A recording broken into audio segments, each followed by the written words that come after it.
नमस्कार। धूमिल पांडुलिपि में आप सबका स्वागत है। आज भूली बिसरी कहानी के अंतर्गत सुनिए हिरेन चट्टोपाध्याय की कहानी मोनी पीसी। बूढ़े बूढ़ियों की एक ही गंदी आदत है, सब समय बक बक बक बक करना। बोलने वाला कोई मिले या ना मिले, बात करने वाला पास हो चाहे ना हो, पर इससे मेरी मनी बुआ को कोई फर्क नहीं पड़ता। मनी बुआ, और शायद मनी बुआ को इसलिए इस घर में कोई पसंद नहीं करता, शायद मुझे छोड़कर। मैं भी बीच बीच में बड़ी ही विरक्त हो जाता हूँ, उनके ऊपर गुस्सा भी आ जाता है। पर मैं अपनी मनी पीसी को बहुत प्यार करता हूँ, इसलिए नहीं कि मेरे सभी गुरुजनों में अब केवल मनी पीसी ही बची है, बल्कि वो मुझे बचपन से ही बहुत प्यार करती हैं। मेरे पिताजी की अपनी बहन नहीं है, वो मेरे पिताजी के ताऊजी की बेटी हैं और पिताजी से 5 साल बड़ी हैं। किंतु सब बड़े हुए हैं एक साथ एक ही संयुक्त परिवार में। यह संयुक्त परिवार कब का टूटकर बिखर गया है, इसलिए यह मेरे रिश्ते की बुआ मेरे इस एकल परिवार का हिस्सा बनकर मेरे घर का अंत ध्वंस करेंगी, इसे मेरी पत्नी सुरमा पसंद नहीं करती। केवल उन्हें अलग या बाधा नहीं दे पाती है तो सिर्फ मेरे ही कारण, किंतु उसकी विरक्ति को भी मैं दबा नहीं सका। मेरी एकमात्र बेटी मऊ अपनी दादी को खूब पसंद नहीं करती, ऐसा नहीं है। कई बार ऑफिस से आकर मैंने देखा कि मऊ मनी बुआ की गोदी में लेटकर उनसे कहानियां सुन रही है, किंतु उसकी पसंद का काम जब नहीं होता तो वह भी दादी से गुस्सा हो जाती है। और यह कहने में कोई अतिशयोक्ति नहीं है कि इस काम में उसे माँ की तरफ से कोई बाधा नहीं आती।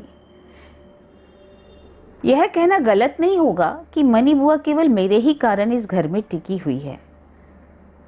मेरी माँ नहीं है, पिताजी नहीं है, और उनकी एकमात्र याद है ये मनी बुआ। सब अच्छी आदतें हैं मनी बुआ में, केवल एक आदत को छोड़कर। वह है कि हर शाम का समय वह एक कटोरी मुरमुरे लेकर बैठ जाती हैं बरामदे में, अंधेरे बरामदे के एक कोने में, अपने ऊपर के 3 और नीचे के 4 दांतों को लेकर एक कटोरी मुरमुरों को चबाने की कोशिश करती हैं। किंतु असल में शाम के समय इन मुरमुरों को चबाना उनका उद्देश्य नहीं है। इस समय पता नहीं वो कैसे खोई खोई सी रहती हैं, जैसे वह अपने सामने किसी को देख रही हों। आंखें अध खुली हुई कटोरी को नीचे रखकर सामने देखते हुए कभी कुछ कुछ बड़बड़ाती रहती है। सब कुछ अर्थहीन बातचीत है, ज्यादातर ही अपने आप से, या ऐसा लगता है किसी और से, जैसे कि कहती हैं, कौन है, कौन, बूढ़ो, कैसा है रे तू, क्यों इतना कष्ट करके आता है सिर्फ मुझे देखने? मैं तो अच्छी ही हूँ, तेरा बेटा मुझे बहुत प्यार करता है।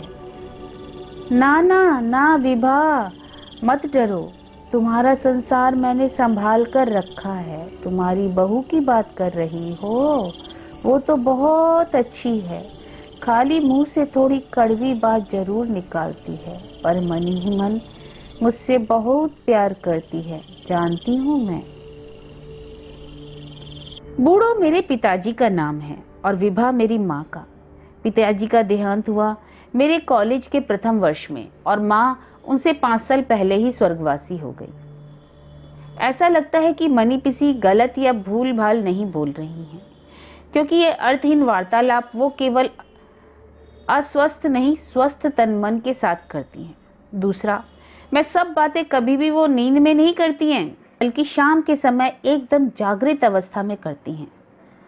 और ये सब शुरू करने से ही सुरमा का चिड़चिड़ापन बहुत बढ़ जाता है। तब वो भी बोलना शुरू करती हैं, बुढ़ापे में सठिया गई है।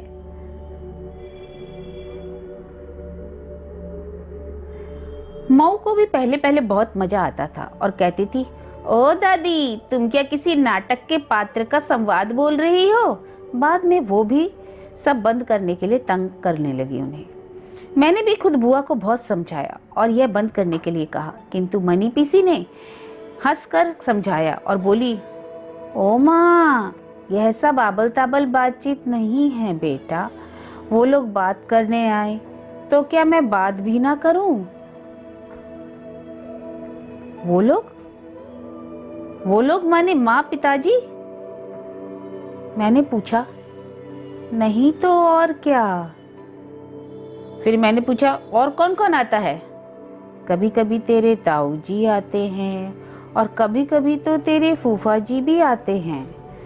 मुझे बहुत ही गुस्सा आया और मैंने कहा, अच्छा वो लोग आते हैं तो हमें क्यों नहीं दिखाई देते? ओ माँ, ये मैं कैसे बताऊं? तुम्हें क्यों नहीं दिखाई देते बेटा? मनी पीसी ने कहा। फिर मैंने कई बार प्यार से मनी पीसी को समझाया कि इस तरह से आप अकेले में बैठकर बकबक करोगी तो लोग आपको पागल कहेंगे। ये सब तुम्हारे मन के भूल सोच है, ऐसा पागलपन मत करो। पर आखिर में मैंने भी बोलना छोड़ दिया। वैसे भी बूढ़ों को अपने आप से बकबक करने की आदत तो होती ही है, किंतु सब समय तो इंसान का मन मिजाज अच्छा नहीं होता। जैसे कि आज सवेरे से ही बहुत बारिश हो रही है। आंधी, तूफान, बादलों का गरजना, बिजली का चमकना, ये सब देखते हुए ऐसे ही दिमाग खराब हो गया और मैं 4 बजे ही ऑफिस से निकल गया। मूसलाधार बारिश चल रही है तो चली रही है तो चली रही है, रुकने का नाम ही नहीं ले रही है। 8 बज गए, बारिश बंद तो नहीं होना तो दूर की बात, कम होने का भी नाम नहीं ले रही। आज जबकि मेरे ऑफिस असिस्टेंट मैनेजर साहब की लड़की की शादी है। इन लोगों को अगर ना भी ले जाऊं तो मुझको तो हर हाल में हाजिरी तो देनी ही पड़ेगी। और सेन साहब का घर भी कम दूर नहीं, दमदम पार करके जयपुर में। किंतु भवानीपुर से दमदम जाना इस बारिश में कम बात नहीं है। नहीं जाने की बात से मऊ ने गाल मुंह फुला लिया और सुरमा ने भी भारी साड़ी उतारकर स्वेटर बुनने बैठ गई। ठीक उसी समय मनी पीसी ने शुरू कर दिया अपनी बकबक। सुरमा उन्हें तीखी नजरों से देखने लगी। मुझे लगा उसे अब तेज गुस्सा आने ही वाला है, और जो कि स्वाभाविक है, क्योंकि बारिश के कारण आज मनी पीसी बरामदे में ना बैठकर इसी कमरे में बैठी हैं। मेरा भी मन मिजाज मौसम के कारण अच्छा नहीं था, इसलिए मैंने भी गुस्से से कहा, ओ मनी बुआ, तुम चुप करोगी? पहले तो लगा उन्होंने जैसे सुना ही नहीं। मैंने फिर बोला तो उन्होंने मेरी तरफ देखकर कहा, तू क्या कुछ बोल रहा है रे खोका? हाँ बोल रहा हूँ कि रोज रोज तुम्हारा पागलपन चलता है, आज थोड़ा चुप करोगी या नहीं? उन्होंने मेरी तरफ ना देखकर दीवार की तरफ मुंह घुमा लिया और कहने लगी, तू आज जा बाबा, खोका नाराज हो रहा है। क्या है? क्या बोला? खोका को आज कहीं ना जाने दूं? बाबा, किंतु अगर मैं खोका को जाने से मना करूंगी तो मेरी बात नहीं मानेगा। मैंने तो पहले ही मना किया है जाने से। आज पता नहीं किस साहिब की लड़की की शादी है, जाना जरूरी है। उफ, अब तो मुझे और भी गुस्सा आने लगा। उनकी तरफ बिना देखे ही सुरमा को बोला, बारिश तो कम नहीं हो रही है, मैं अकेला ही एक बार वहां होया हूँ। सुनकर मनी पीसी फिर बोली, खोका, हो सके तो आज ना जा बेटा, तेरे बाबा मना कर रहे हैं। सुनकर मुझे बहुत गुस्सा आया। मैंने उनकी तरफ बिना देखे ही जल्दी से सुरमा की तरफ देख करके बोला, मैं जल्दी से घूमकर वहां से आ जाता हूँ, तुम लोग यहीं घर पर बैठो। यह कहकर मैं गाड़ी निकालने गया, किंतु गैरेज के सामने भी पानी भरा हुआ था। किसी तरह गाड़ी निकाली, छाता गैरेज में ही टांग दिया। फाटक बंद करने के लिए गाड़ी से निकलना ही पड़ा। उसी में मैं आधा भीग गया। गाड़ी स्टार्ट किया। जैसे ही गाड़ी स्टार्ट की, बस लूट हो गई। वैसे ही बैटरी फुल चार्ज है, किंतु उसकी लाइट कितनी दूर तक जाएगी? पूरा रास्ता अंधकार। सामने वाली गाड़ी जब तक 20 हाथ की दूरी में नहीं आती तब तक दिखाई नहीं पड़ेगी। मैं बड़ी ही सावधानी से धीरे से संभलकर गाड़ी चलाने लगा। पता नहीं इस धीरे धीरे से चलते हुए कब मैं दमदम पहुंचूंगा। फिर भी मैंने माथा ठंडा करके धीरे धीरे करके गाड़ी चलाई। स्पीड बहुत कम थी, पर झमेला हुआ थिएटर रोड के पास। दाहिनी तरफ से आने वाली मोटरसाइकिल को बचाने के लिए मैंने थोड़ी सी गाड़ी घुमाई ही थी कि सामने से आ रही बस से टकरा गया। बस 1 सेकंड में हेडलाइट से मेरी आंखें चौंधा गई। मेरे सर में एक जोर का दर्द हुआ, ब्रेक की आवाज, शीशा टूटने की भी आवाज, और उसके साथ ही दर्द का एहसास। मेरी चीख निकल गई, आ आ आ। बस उसके बाद सब शांत। धीरे धीरे जब ज्ञान आया तो यह सोचने में ही थोड़ा समय बीत गया कि मैं कहाँ पर हूँ। फिर देखा कि मैं गाड़ी में ही हूँ, किंतु गाड़ी अभी सीधी नहीं थी, एक साइड उलट गई थी, रास्ता के ऊपर नहीं थी, जैसे लुढ़क कर एक तरफ गिर गई हो। किसी तरह से मैं गाड़ी से निकला। सिर में अब दर्द नहीं था। इतने बड़े एक्सीडेंट के बाद मुझे हाथ पैर में चोट भी नहीं लगी और कहीं दर्द का एहसास भी नहीं हो रहा। शायद मुझे अभी समझ नहीं आ रहा हो, ताजा जख्म है। ताजा जख्म का दर्द तो बाद में होता है। खैर, बारिश अभी भी समान रूप से ही गिर रही थी। रास्ते में गाड़ी चल रही थी, पर बहुत कम। कितना बज रहा है समझ नहीं आ रहा है। हाथ की घड़ी में समय था 8:25। उसके बाद हाथ की घड़ी बंद हो गई। गाड़ी की हालत देखकर मुझे बहुत रोना आ गया। गाड़ी तो अभी किसी भी तरह से नहीं ले जाई जा सकती। मैकेनिक का मिलना भी मुश्किल है। कपड़े कितने गंदे हुए, अंधेरे में मुझे कुछ समझ नहीं आ रहा था। किंतु इस हालत में किसी के घर जाया नहीं जा सकता, इसलिए मैंने फैसला किया कि अपने ही घर जाना चाहिए। गाड़ी की माया छोड़कर रास्ते में आकर खड़ा हो गया। बस की आशा करना निरर्थक था, किंतु क्योंकि राहगीर बहुत कम थे। टैक्सी एक दो दिखाई पड़ी। मैंने हाथ बहुत रोकने की कोशिश की, पर रुकी नहीं। ऐसा लगा जैसे टैक्सी वाले मुझे देख ही नहीं रहे हैं। सीधा चला करके लेके चले गए। इसलिए पैदल चलने के सिवा और कोई रास्ता नहीं बचा। किस तरह से मैं घर के गेट तक पहुंचा यह बोलना ही व्यर्थ है। घर का गेट खुला। गैरेज का दरवाजा अभी भी खुला पड़ा हुआ था। बरामदे में पहुंचकर मैंने चैन की सांस ली। रात अभी ज्यादा नहीं हुई थी। खिड़की से घर के अंदर का सब हाल दिख रहा था। जैसा छोड़कर गया था सब वैसा ही था। मनी पीसी अभी भी मुरमुरे चबा रही थी। सुरमा अपना स्वेटर बुन रही थी और मऊ कॉमिक्स पढ़ रही। सब कुछ देखकर मुझे एक हंसी आने लगी। मैं कितने बड़े एक्सीडेंट से बचकर आया हूं और ये लोग कोई जानते ही नहीं।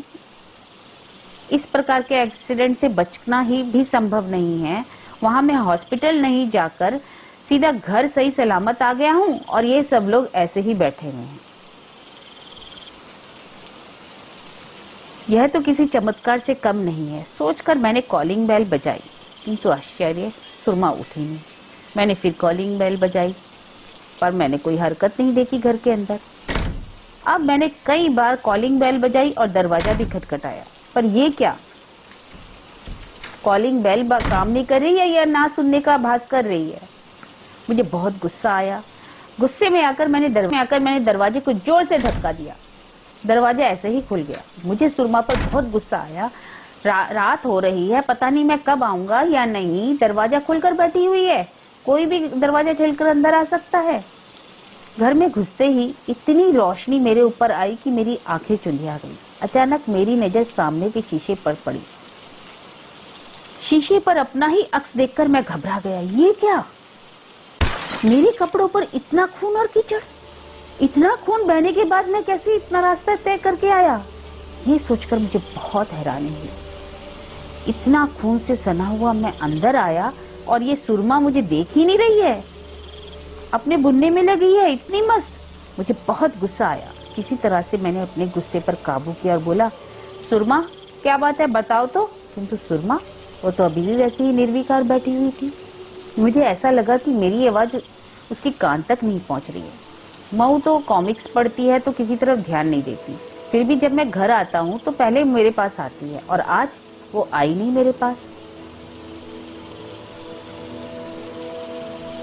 और मैं अंदर आकर आवाज पे आवाज देने लगा, पर इन लोगों में कोई हरकत नहीं हुई। कि अचानक मेरे दिमाग में एक आवाज है। मैंने सोचा, ये क्या, कहीं मेरा डर, क्या मैं सोचते सोचते मेरा शरीर कांपने लगा और चिल्लाने लगा, सुरमा सुरमा देखो मैं आ गया, देखो मैं वहाँ मेरी गाड़ी का एक्सीडेंट हो गया था, मैं वहां से निकलकर आ गया हूँ, सुरमा देखो मेरी तरफ।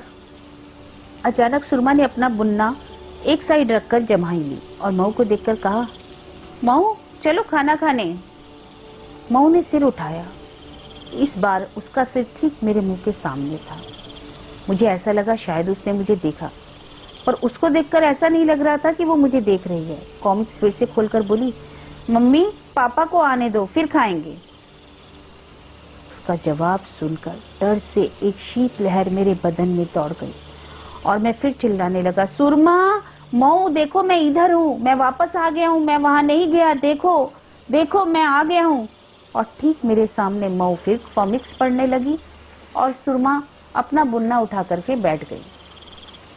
केवल मनी पीसी ने मुंह उठाकर मेरी तरफ देखा और मुझे देखकर उनके चेहरे पर दर्द की एक लहर दौड़ गई और बोलने लगी जैसे वो हर शाम को बोलती थी, खोका मेरा बच्चा, कितना मना किया था मैंने और सबने, तब भी तुम गए, देखो क्या हो गया। तुम सब क्या एक एक करके मेरे सामने ऐसे ही चले जाओगे? आ बाबा आ, मेरे पास बैठ और बता कैसे हुआ ये सब।